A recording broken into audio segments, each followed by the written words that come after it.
Pernahkah kamu membayangkan bahwa satu niat baik bisa berubah menjadi luka yang sangat dalam? Bahwa sebuah kesombongan yang selama ini terasa aman dan dibenarkan oleh kekayaan justru menjadi awal dari kehancuran hidup seseorang. Kisah ini bukan sekadar cerita tentang uang dan kemiskinan. Ini adalah kisah tentang hati manusia, tentang bagaimana satu pilihan kecil bisa mengubah takdir dua orang selamanya. Namanya Susi, seorang wanita muda, cantik, dan kaya raya. Usianya bahkan belum genap 30 tahun, namun namanya sudah terpampang di majalah bisnis ternama. Ia dikenal sebagai sosok yang sukses di dunia properti dan investasi dengan aset bernilai miliaran rupiah.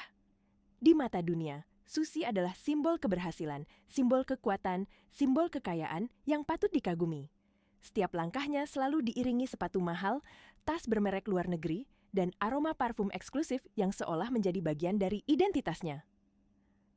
Bagi Susi, uang bukan hanya alat untuk hidup. Uang adalah ukuran harga diri. Uang adalah alasan mengapa orang lain menunduk saat berbicara dengannya. Ia terbiasa mendapatkan apapun yang ia inginkan, tanpa harus menunggu, tanpa harus meminta. Para karyawan gemetar, takut melakukan kesalahan kecil. Rekan bisnis berlomba-lomba mengambil hatinya. Dunia seolah tunduk di bawah kakinya. Namun, di balik senyum anggun dan penampilan memukau itu, tersembunyi satu kelemahan besar dalam diri Susi. Ia memandang rendah orang-orang miskin. Baginya, pakaian lusuh identik dengan masalah, kemiskinan identik dengan bahaya, dan orang sederhana identik dengan ketidakjujuran. Ia percaya dunia ini keras, dan hanya mereka yang kuat dan kaya yang pantas dihormati. Sore itu, setelah menghadiri sebuah pertemuan bisnis penting di pusat kota, Susi melangkah keluar dari gedung tinggi dengan pikiran yang masih dipenuhi angka, kontrak, dan rencana besar. Wajahnya tampak tegang. Sopir pribadinya sudah menunggu di samping mobil mewah berwarna hitam yang mengilap. Tanpa sadar, saat ia membuka pintu dan duduk di dalam mobil, sebuah dompet kulit mahal terjatuh ke aspal, tepat di belakangnya. Dompet itu bukan dompet biasa. Di dalamnya tersimpan kartu identitas, kartu penting perusahaan, dan uang tunai dalam jumlah yang bagi sebagian orang mungkin bisa mengubah hidup. Mobil mewah itu pun melaju perlahan, meninggalkan dompet tersebut tergeletak sendirian di jalanan kota. Beberapa meter dari sana, seorang pemuda lusuh bernama Sarminto berjalan sambil memanggul karung goni besar di punggungnya. Karung itu berisi botol plastik, kardus bekas, dan rongsokan yang ia kumpulkan sejak pagi demi sekadar bisa makan hari itu. Bajunya kusam, celananya robek di beberapa bagian, dan wajahnya lelah oleh terik matahari. Namun, di balik penampilan sederhananya, Sarminto menyimpan hati yang jujur dan bersih. Langkahnya terhenti saat matanya menangkap kilatan sesuatu di dekat mobil mewah yang baru saja pergi. Ia mendekat, lalu memungut dompet itu dari aspal. Ketika sedikit terbuka, ia terdiam, tangannya gemetar. Nominal uang di dalamnya adalah angka yang tak pernah ia bayangkan seumur hidupnya. Beberapa detik berlalu. Bukan godaan yang muncul di hatinya, melainkan rasa takut. Takut pemilik dompet itu panik. Takut seseorang kehilangan sesuatu yang sangat penting. Tanpa ragu, Sarminto menoleh ke arah mobil mewah yang semakin menjauh. Dengan karung goni masih di pundaknya, ia berlari mengejar. Napasnya terengah-engah. Kakinya terasa berat, tapi niatnya hanya satu, mengembalikan apa yang bukan miliknya. Di satu titik kecil di jalan kota, takdir mulai bekerja. Dua manusia dari dunia yang sangat berbeda sedang menuju pertemuan yang akan mengubah hidup mereka selamanya. Langit sore perlahan berubah warna. Merah memudar menjadi jingga, lalu tenggelam dalam kelabu yang tenang. Di halaman kecil koperasi, Susi berdiri terpaku menatap papan kayu usang bertuliskan harapan baru. Tempat sederhana itu kini menjadi saksi perjalanan hidupnya yang paling menyakitkan, namun juga paling jujur. Hujan turun rintik malam itu, seolah membersihkan sisa-sisa kesombongan yang pernah menutupi hatinya. Susi menarik napas dalam. Ia tahu, hidupnya tak lagi ditentukan oleh angka di rekening, melainkan oleh keputusan-keputusan kecil yang ia ambil setiap hari. Keputusan untuk merendah, untuk mendengar, untuk melihat manusia sebagai manusia. Ia menatap Sarminto dari kejauhan. Pemuda itu tetap berjalan dengan langkah yang sama seperti pertama kali ia temui. Sederhana, tenang, tak pernah berubah oleh pujian atau kekuasaan. Sosok itulah yang pernah ia hina, pernah ia tuduh, namun justru menjadi cermin terbesar bagi hidupnya. Di tempat itu, Susi menyadari satu hal yang tak pernah ia pelajari di ruang rapat mewah atau meja bisnis mahal, bahwa harga diri sejati tidak dibeli dengan uang. Ia dibangun dari kejujuran, dari keberanian mengakui kesalahan, dan dari kesediaan untuk memaafkan. Koperasi terus berkembang. Orang-orang kecil menemukan harapan, bukan karena keajaiban, melainkan karena kesempatan yang adil. Susi memilih tetap berada di balik layar. Ia bekerja tanpa nama besar, tanpa sorotan. Setiap senyum yang ia terima kini terasa lebih berharga daripada tepuk tangan manapun di masa lalu. Dan Sarminto, dengan karungnya yang kini menjadi simbol perjuangan, tetap mengajarkan satu pelajaran sederhana, bahwa hidup ini bukan tentang siapa yang paling tinggi, tetapi siapa yang tetap utuh hatinya ketika diperlakukan tidak adil. Di sanalah kisah ini berakhir, bukan dengan kemenangan uang, bukan dengan balas dendam, melainkan dengan kemenangan hati. Sebuah pengingat sunyi bahwa kebaikan, meski diinjak dan disalahpahami, akan selalu menemukan jalannya kembali. Sarminto terus berlari, meski dadanya terasa seperti terbakar. Karung goni di pundaknya bergoyang, hampir terlepas, namun ia tak peduli. Matanya hanya tertuju pada mobil hitam, mengilap di depan sana. Ia melambaikan tangan, berharap pemiliknya melihat.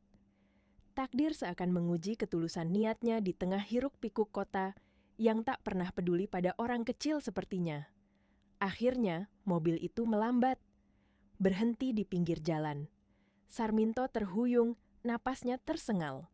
Keringat bercampur debu mengalir di wajahnya. Dengan langkah ragu, namun penuh harap, ia mendekat dan mengetuk kaca mobil perlahan. Di dalam, Susi menoleh dengan raut wajah tak sabar. Waktu berharganya seolah dicuri oleh kehadiran seorang pemuda lusuh di hadapannya. Kaca jendela diturunkan. Sarminto langsung menyodorkan dompet kulit mahal itu dengan kedua tangan yang gemetar. Suaranya pelan, sopan, hampir berbisik. Ia meminta maaf, mengatakan bahwa dompet itu terjatuh dan ia hanya ingin mengembalikannya. Tak ada niat lain, tak ada tuntutan, hanya kejujuran yang sederhana. Namun, yang terjadi justru sebaliknya. Mata Susi menyipit. Tatapannya menyapu tubuh Sarminto dari ujung kepala hingga kaki. Bajunya yang kusam, karung goni di sampingnya, dan bau keringat yang tertiup angin jalanan. Dalam sekejap, prasangka yang selama ini tertanam kuat di benaknya bangkit tanpa ampun. Dengan suara dingin dan tajam, Susi bertanya dari mana ia mendapatkan dompet itu. Nada suaranya meninggi, penuh kecurigaan. Sarminto terkejut. Ia menjelaskan dengan jujur, mengatakan bahwa ia melihat dompet itu jatuh di depan gedung dan berlari untuk mengembalikannya. Tangannya tetap terulur, berharap dompet itu diambil. Namun Susi justru menarik tubuhnya menjauh, seolah dompet itu telah ternoda. Wajahnya menegang. Dengan nada menuduh, ia berkata bahwa Sarminto pasti berniat mencuri. Kata-kata itu seperti pisau, tajam, menyakitkan. Dan dilontarkan tanpa ragu. Orang-orang mulai melirik. Beberapa pejalan kaki berhenti. Bisik-bisik terdengar. Sarminto panik, wajahnya memucat, matanya berkaca-kaca. Dengan suara bergetar, ia bersumpah bahwa ia tidak mengambil apapun. Ia hanya ingin berbuat baik. Hanya ingin mengembalikan sesuatu yang bukan miliknya. Namun, emosi Susi sudah menutup telinganya. Harga dirinya sebagai wanita kaya merasa terancam. Di hadapan publik, ia tak ingin terlihat lemah, apalagi percaya pada orang yang selama ini ia anggap berbahaya. Dengan gerakan cepat, ia membuka pintu mobil dan berdiri. Tangannya menunjuk Sarminto tajam. Suaranya menggema, menyebut orang seperti Sarminto pantas dicurigai. Kerumunan kecil terbentuk. Beberapa orang memandang Sarminto dengan tatapan sinis. Yang lain memilih diam. Karung goni di sampingnya kini terasa seperti simbol kemiskinan yang menghakiminya tanpa ampun. Bahunya gemetar. Kepalanya tertunduk. Ia merasa kecil, hina, dan tak berdaya. Tanpa memberi ruang untuk penjelasan lebih lanjut, Susi mengeluarkan ponselnya. Tangannya gemetar bukan karena takut, melainkan karena amarah. Dengan suara dingin, ia berkata akan melaporkannya ke polisi. Kata-kata itu jatuh seperti vonis, dan pada saat itulah, niat baik Sarminto benar-benar berubah menjadi mimpi buruk. Tak butuh waktu lama. Dalam hitungan menit, suara siren terdengar mendekat, memecah keramaian jalanan. Polisi tiba dan situasi yang sejak awal sudah berat bagi Sarminto, kini berubah menjadi mimpi paling menakutkan dalam hidupnya. Ia berdiri kaku. Dompet itu masih di tangannya. Bukti kejujuran yang ironisnya justru menyeretnya ke dalam kehinaan. Susi berbicara dengan nada tegas, penuh keyakinan. Ia menceritakan versinya sendiri, bahwa dompetnya diambil oleh pemuda lusuh ini. Setiap kata yang keluar dari mulutnya terdengar begitu meyakinkan, begitu berwibawa, hingga nyaris tak ada yang meragukannya. Status dan penampilannya seolah menjadi kebenaran itu sendiri. Sarminto mencoba menjelaskan. Suaranya lirih, gemetar, tenggelam di antara hiruk-pikuk dan tatapan orang-orang. Ia berkata bahwa ia hanya ingin mengembalikan dompet itu. Ia bahkan belum sempat melangkah pergi. Namun kata-katanya terasa tak berarti. Di hadapan seragam dan kekuasaan, ia hanyalah pemulung dengan karung goni. Tangannya dituntun, langkahnya diarahkan. Ia digiring masuk ke dalam mobil polisi, di depan banyak mata yang memandangnya seolah ia benar-benar seorang penjahat. Beberapa orang berbisik. Ada yang menggelengkan kepala. Ada pula yang menatapnya dengan iba, namun tak satu pun berani bersuara membelanya. Di dalam mobil polisi, Sarminto menunduk. Dadanya terasa sesak. Tangannya bergetar bukan karena takut akan hukuman, melainkan karena rasa malu yang menyesakkan. Sepanjang hidupnya, ia tak pernah berurusan dengan aparat, tak pernah mencuri, tak pernah berbuat jahat. Dan hari itu, semua runtuh hanya karena penampilannya. Sementara itu, Susi kembali masuk ke mobil mewahnya. Dadanya bergemuruh oleh emosi yang belum reda. Ia merasa telah melakukan hal yang benar. Ia merasa telah melindungi dirinya sendiri. Tanpa ia sadari, pada detik itulah ia menanam benih karma yang kelak akan tumbuh dan menghancurkan hidupnya dengan cara yang tak pernah ia bayangkan. Di kantor polisi, Sarminto duduk di bangku dingin. Karung goni yang selalu menemaninya tergeletak di sudut ruangan seperti saksi bisu atas nasib pahit yang menimpanya. Tangannya kasar, penuh luka kecil, kini terlipat di pangkuannya. Matanya kosong, menatap lantai. Polisi memeriksa dompet itu. Satu persatu isinya dikeluarkan. Kartu identitas, kartu perusahaan, uang tunai. Semuanya lengkap. Tak ada satupun yang hilang. Rekaman CCTV dari sekitar gedung kemudian diputar. Layar memperlihatkan dengan jelas bagaimana dompet itu jatuh, bagaimana Sarminto memungutnya, dan bagaimana ia berlari mengejar mobil Susi dengan tergesa. Fakta berbicara tanpa emosi. Tuduhan pencurian gugur seketika. Sarminto dibebaskan, namun kebebasan itu terasa hambar. Tatapan iba dan bisik-bisik yang masih tertinggal di ruangan itu lebih menyakitkan daripada jeruji besi. Tak ada permintaan maaf. Tak ada pengakuan salah. Ia hanya mengangguk sopan kepada polisi, memikul kembali karung goninya, lalu melangkah keluar dengan kepala tertunduk. Di luar, malam telah turun. Lampu jalan menyinari langkahnya yang gontai. Air mata jatuh perlahan, bercampur debu jalanan. Bukan karena marah, melainkan karena harga diri yang diinjak-injak. Namun, di dalam hatinya, ia memilih memaafkan. Ia percaya, setiap perbuatan akan menemukan balasannya sendiri. Dan tanpa ia sadari, di tempat lain, kehidupan Susi yang gemerlap mulai retak perlahan. Beberapa hari setelah kejadian itu, hidup Susi yang selama ini terasa kokoh, mulai menunjukkan retakan halus yang nyaris tak terlihat. Pagi-pagi sekali, ponselnya sudah berdering tanpa henti. Nama-nama besar yang biasanya ia banggakan kini muncul sebagai panggilan tak terjawab. Suaranya di balik telepon terdengar kaku, penuh kehati-hatian, jauh berbeda dari nada hormat yang biasa ia terima. Satu persatu, rekan bisnisnya menyatakan mundur. Proyek besar yang selama ini menjadi tumpuan kekayaannya mendadak dibekukan. Alasan yang diberikan terdengar formal, namun dingin. Masalah hukum yang sebelumnya ia anggap sepele, kini berubah menjadi badai yang tak bisa dihindari. Saham perusahaannya anjlok drastis. Angka-angka di layar yang dulu selalu menanjak kini jatuh tanpa ampun. Susi mulai gelisah. Ia berusaha mempertahankan wajah tenangnya di depan publik, namun malam-malamnya dipenuhi kecemasan. Tidurnya tak lagi nyenyak. Setiap kali memejamkan mata, bayangan kerumunan di jalan itu kembali menghantuinya. Tatapan Sarminto yang penuh luka, namun tanpa kebencian, terus muncul di benaknya, meski ia mencoba mengusirnya. Surat peringatan dari bank mulai berdatangan. Investor menuntut pertanggungjawaban. Rekening yang dulu tak pernah, ia khawatirkan kini menipis dengan cepat. Aset demi aset terpaksa dijaminkan untuk menutup kerugian yang membengkak.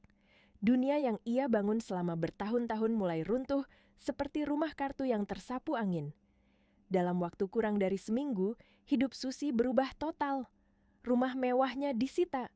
Mobil-mobil mahal yang selama ini menjadi kebanggaannya ditarik. Namanya menghilang dari daftar orang berpengaruh. Telepon yang dulu tak pernah sepi kini sunyi. Pesan-pesan tak lagi dibalas. Teman-teman yang pernah tertawa bersamanya seolah lenyap ditelan waktu. Susi duduk sendirian di ruang tamu kosong, dikelilingi dinding yang tak lagi ia miliki. Untuk pertama kalinya, ia merasakan apa artinya tak berdaya.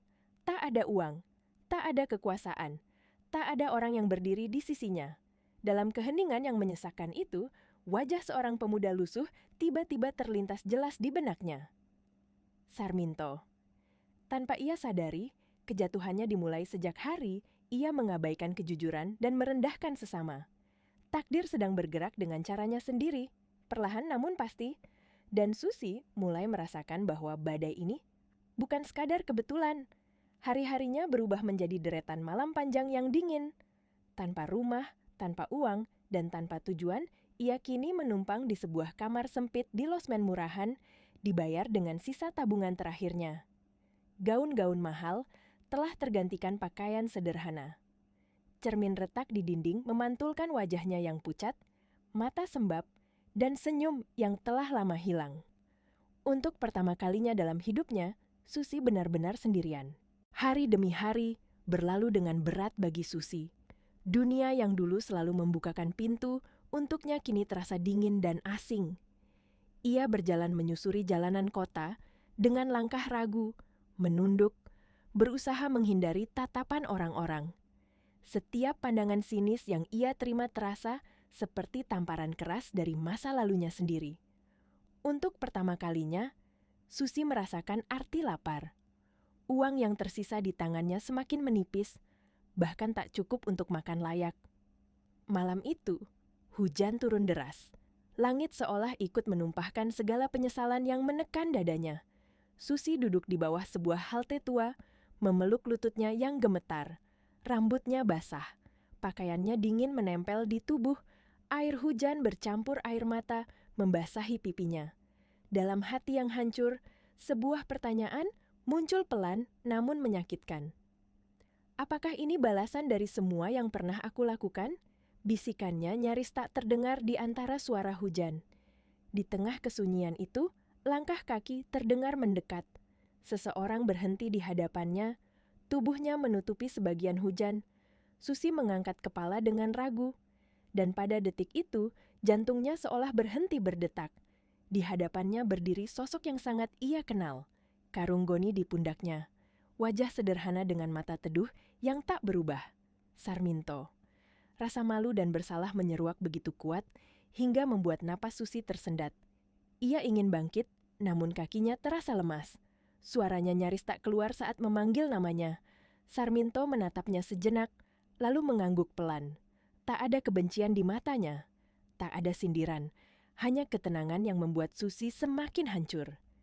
Tanpa berkata banyak, Sarminto membuka karung goninya. Ia mengeluarkan sepotong roti dan sebotol air, lalu meletakkannya di samping Susi. Ucapannya lembut, hampir berbisik, memintanya makan dan melindungi diri dari dinginnya hujan. Kata-kata sederhana itu memecahkan sesuatu di dalam diri Susi. Tangis yang selama ini ia tahan akhirnya pecah tanpa kendali. Ia menutup wajahnya dengan kedua tangan. Tubuhnya terguncang oleh rasa bersalah yang selama ini terpendam. Di hadapannya berdiri orang yang pernah ia hina dan laporkan, namun kini justru menjadi satu-satunya yang peduli padanya. Di bawah hujan malam itu, dua takdir kembali bertemu. Yang satu telah jatuh dari puncak kekayaan, yang lain tetap berdiri tegak dengan hati yang utuh. Dan untuk pertama kalinya, Susi menyadari bahwa mungkin keselamatan hidupnya kini bergantung pada orang yang dulu ia anggap tak berarti. Hujan masih turun rintik ketika Susi menggenggam roti pemberian Sarminto dengan tangan gemetar. Ia menatap pemuda itu lama, seolah ingin memastikan bahwa sosok di hadapannya nyata, bukan sekadar bayangan yang lahir dari rasa bersalahnya sendiri. Dadanya sesak. Suaranya pecah saat akhirnya ia berani berbicara. Ia meminta maaf, mengakui bahwa dirinya telah salah, mengakui bahwa ia telah menghancurkan harga diri Sarminto di hadapan banyak orang. Kata-kata itu keluar terbata-bata, penuh penyesalan. Setiap kalimat terasa seperti beban berat yang akhirnya dilepaskan dari dadanya. Sarminto mendengarkan dalam diam. Wajahnya tetap tenang. Lalu ia tersenyum tipis, senyum sederhana tanpa dendam. Ia berkata bahwa ia sudah memaafkan, bahwa hidup akan terasa sangat berat jika disimpan dengan amarah.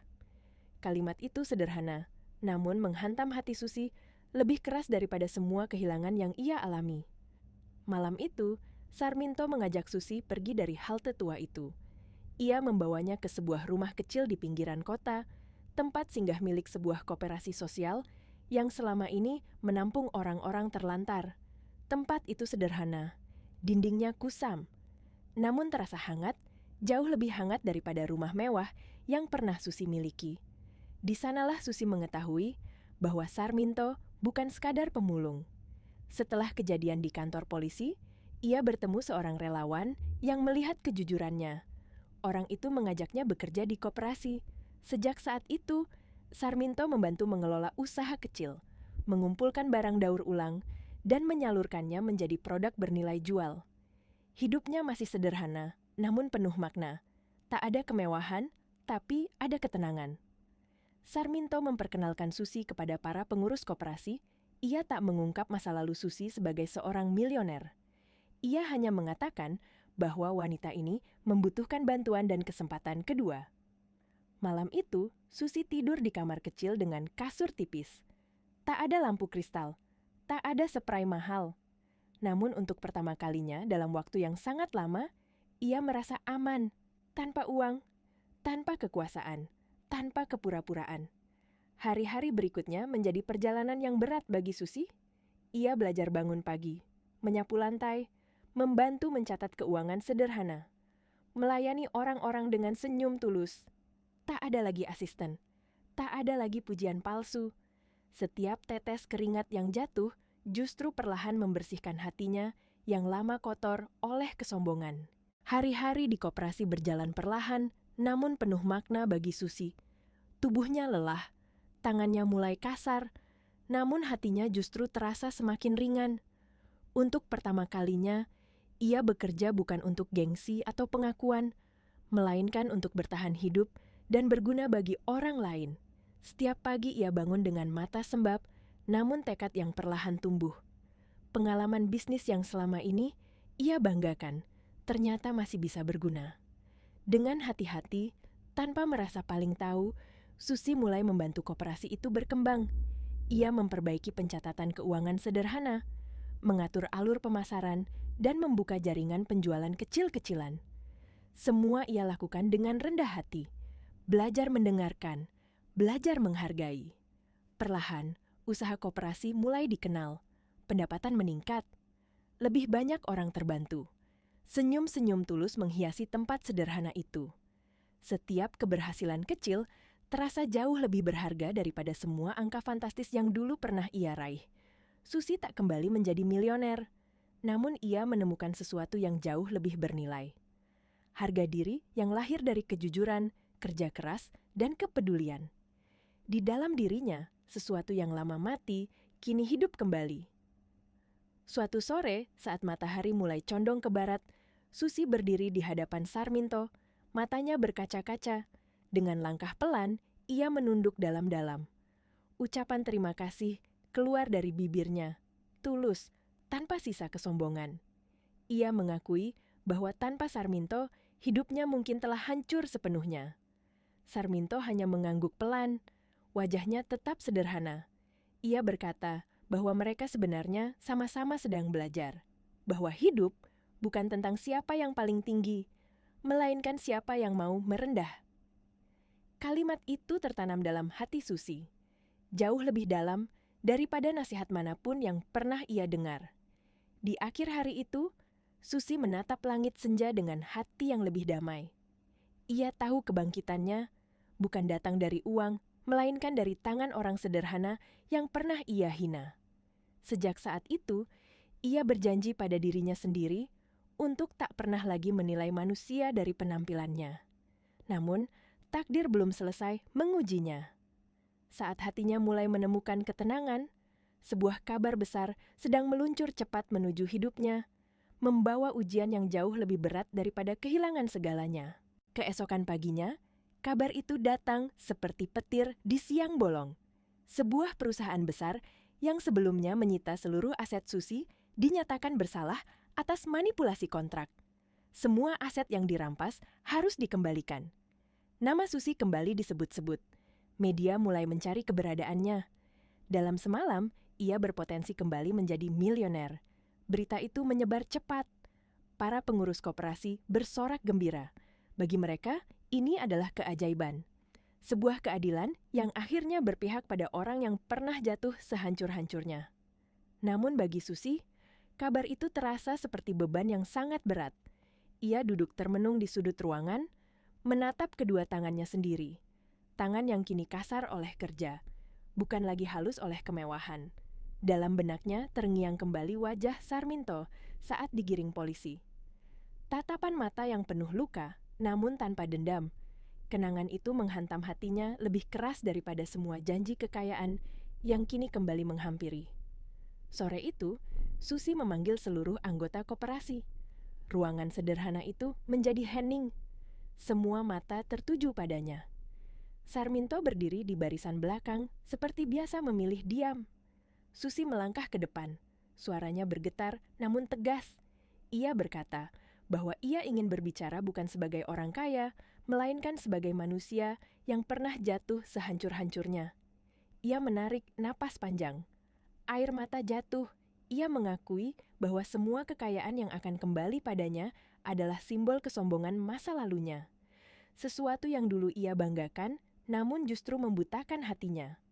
Lalu dengan suara yang semakin pecah, ia berkata bahwa ia tidak akan mengambil kekayaan itu untuk dirinya sendiri. Ruangan membeku. Beberapa orang terbelalak. Susi melanjutkan, mengatakan bahwa orang yang pernah paling ia lukai justru adalah orang yang menyelamatkan hidupnya. Ia berbalik perlahan, melangkah mendekati Sarminto. Setiap langkah terasa berat, namun penuh tekad. Di hadapan semua orang, wanita yang dulu dielu-elukan sebagai ratu bisnis itu berlutut. Harga diri yang dulu ia jaga runtuh tanpa sisa. Tangisnya pecah. Ia meminta maaf kepada Sarminto, mengakui kesalahan, mengakui kehancuran yang telah ia timbulkan pada kehormatan seorang manusia jujur. Sarminto gemetar. Kerumunan menahan napas. Tak ada satupun yang menyangka momen itu akan terjadi. Dunia seakan berhenti, menunggu apa yang akan terjadi selanjutnya. Sarminto menunduk. Air mata jatuh perlahan ke lantai kayu yang dingin. Suasana ruangan terasa begitu berat, hingga tak seorang pun berani bernapas keras. Dengan suara lirih namun jujur, ia meminta Susi untuk bangkit. Ia mengatakan bahwa ia tak pernah menyimpan dendam, bahwa hatinya telah lama memaafkan. Kata-kata itu sederhana, namun mengguncang semua yang mendengarnya. Namun Susi tetap berlutut. Ia berkata bahwa dunia harus tahu siapa yang pantas berdiri tinggi. Bukan mereka yang berkuasa karena uang, melainkan mereka yang tetap jujur meski hidup sangat keras. Momen itu menjadi saksi keputusan yang menggetarkan hati banyak orang. Hari itu, Susi menyerahkan sebagian besar asetnya untuk membangun koperasi nasional bagi kaum kecil. Ia menunjuk Sarminto sebagai pengelola utama. Media berdatangan. Kamera menyorot. Kilatan lampu memantul di wajah-wajah penuh haru. Namun Sarminto menolak sorotan. Ia memilih bekerja dalam diam seperti yang selalu ia lakukan. Beberapa bulan kemudian, koperasi itu berkembang pesat. Cabang demi cabang dibuka. Ribuan orang terbantu. Banyak kehidupan berubah bukan karena sedekah, melainkan karena kesempatan. Sarminto tetap hidup sederhana. Tak ada perubahan besar dalam caranya berpakaian. Tak ada kemewahan. Hanya tanggung jawab yang semakin besar. Susi menolak kembali ke dunia lamanya. Ia memilih berjalan di belakang, bukan di depan. Pada peresmian cabang ke-50, seorang wartawan bertanya, apakah ia tak menyesal meninggalkan kemewahan? Susi tersenyum. Pandangannya tertuju pada Sarminto yang sedang memikul karung. Kini bukan lagi karung sampah, melainkan simbol perjuangan. Ia menjawab bahwa kekayaan sejati justru ia temukan saat ia kehilangan segalanya. Kamera kemudian beralih pada Sarminto. Dengan suara pelan namun tegas, ia berkata bahwa jika kebaikan dibalas dengan kebaikan, dunia tak membutuhkan dendam. Langit sore memerah, hujan berhenti. Segalanya terasa tenang. Namun kisah ini belum sepenuhnya selesai.